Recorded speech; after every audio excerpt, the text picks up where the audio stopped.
Assalamu alaikum wa rahmatullahi ta'ala wa barakatuh, chers frères et sœurs, ravi de vous retrouver encore dans cette émission de la connaissance sur le Ramadan.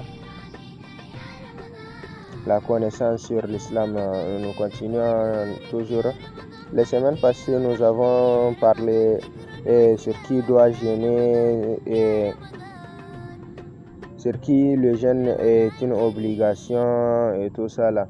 Aujourd'hui, nous allons voir les règles, ce qu'on veut du jeûneur, ce que le jeûneur doit faire. De 1, on veut que le jeûneur tienne sa langue. Quand tu jeûnes, ce n'est pas seulement ton ventre qui va jeûner, c'est-à-dire ce n'est pas seulement la faim et la soif, mais ta langue, tes yeux, toutes les parties de ton corps doivent savoir que tu es en train de jeûner. On veut que le jeûneur tienne sa langue, qu'il sache quoi dire pendant le Ramadan, de faire vite, c'est-à-dire faire tout son possible pour rembourser les jours qu'on lui doit, si le cas se présente, c'est-à-dire si pendant le Ramadan, tu as eu des empêchements, ceux qui t'ont empêché à continuer le Ramadan comme maladie ou quelque chose du genre, ces jours qu'on te doit là, après le Ramadan, il faut faire tout ton possible pour les rembourser. Et il faut que ces jours-là se succèdent, que ça soit successif, si c'est plus d'un seul jeûne. Et on veut aussi que l'on jeûne le jour de Arfa, pour celui qui n'est pas le pèlerin. Si tu n'es pas pèlerin, on veut que le jour de Arfa, tu jeûnes. Parce que ce jour est un grand jour, que tout celui qui jeûne ce jour-là se verra pardonner de ses péchés de l'année passée, de l'année présente et de l'année future.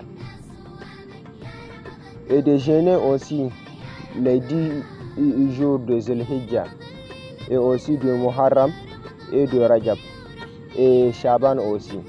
Et 3 jours de jeûne, on veut que l'on jeûne 3 jours de chaque mois qui se tiennent.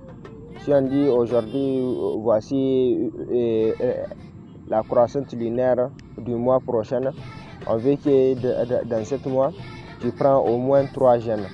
Mais ici, notre imam Malik, nous sommes du Malikiya, le rite malikite, notre imam Malik disait qu'on ne veut pas que ces 3 jours soient faits pendant les nuits claires.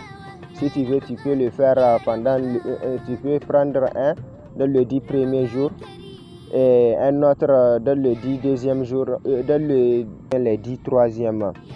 C'est-à-dire 10 jusqu'à 30, tu peux prendre un et ça fait 3.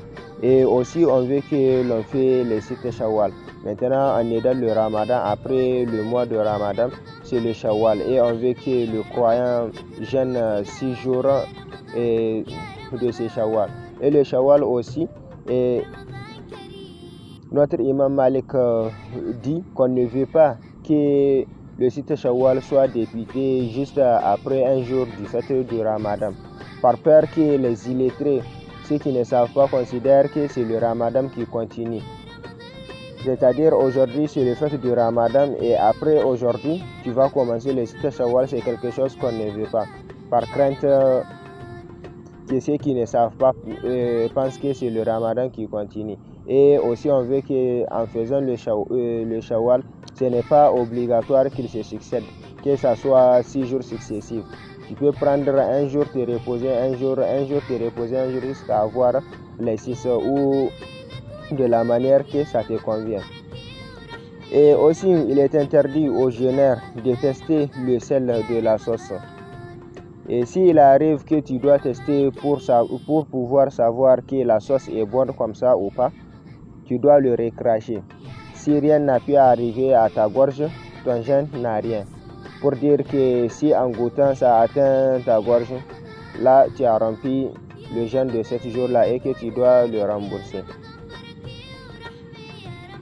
Et aussi ce qu'on veut du jeûneur est que tout ce qui peut donner ou créer l'envie au couple est interdit, comme les bisous ou le fait de se toucher, les câlins, ou le fait de regarder son partenaire très longtemps, ou le fait de faire des jeux ou des amusements qui peuvent conduire à l'envie.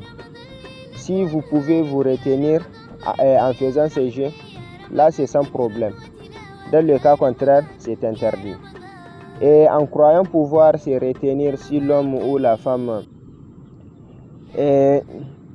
a eu du plaisir par l'action de son prochain et fait sortir, il y a un liquide clair et gluant et qui sort au début de l'envie qui ressemble à la salive du coq.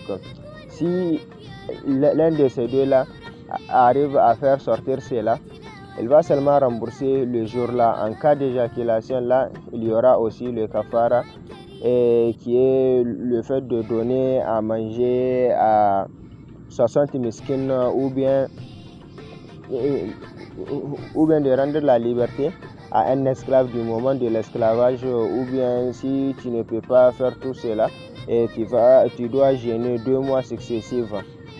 Ces 2 mois successifs là, rien ne peut les casser si ce n'est pas la maladie. Et la maladie, dès qu'aujourd'hui tu sens que tu te sens un peu mieux, demain tu devras continuer.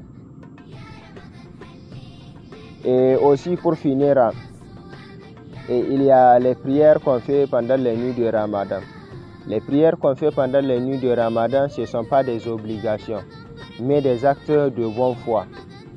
Ce sont des bénéfices, on cherche des bénéfices dedans.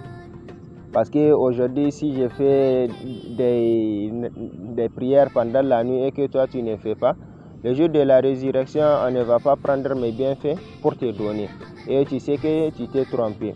Parce qu'il y a des gens qui disent que les nafilas qu'on fait pendant les nuits de Ramadan, que ce n'est pas vrai, tu peux aller faire ce que tu veux. Oui, c'est ça, tu peux aller faire ce que tu veux, mais celui qui l'a amené, ce n'est pas quelqu'un de facile, car on parle de Imam Malik. Et c'est pour que les gens ne soient pas fainéants, parce que lui, il n'aime pas le fainéantisme dans son arrêt, raison pour laquelle il nous a amené ces nafilas qu'on fait pendant le Ramadan. Et que lui-même n'a pas dit que c'est lui qui a obligé les gens à le faire, mais que c'est le prophète Mohammed sallallahu alayhi wa sallam lui-même qui lui a révélé ces prières-là qu'on fait pendant les nuits de Ramadan. Si on prend dès le premier jour jusqu'au 30e nuit, il y a des prières qu'on fait et que les bienfaits sont dits. À chaque prière que tu fais, on va te dire les récompenses que tu as.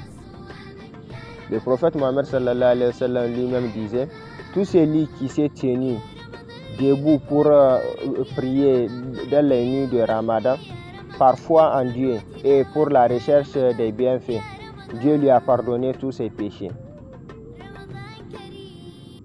Et on veut qu'on tienne à ces prières, qu'on les multiplie. Si les mosquées ne sont pas loin. Si les mosquées sont loin, là tu peux venir à la maison les faire. Que Dieu nous aide, que Dieu nous fasse comprendre. Nous sommes à la fin de cette vidéo et nous vous souhaitons un bon Ramadan. Que Dieu nous fait grâce de son paradis.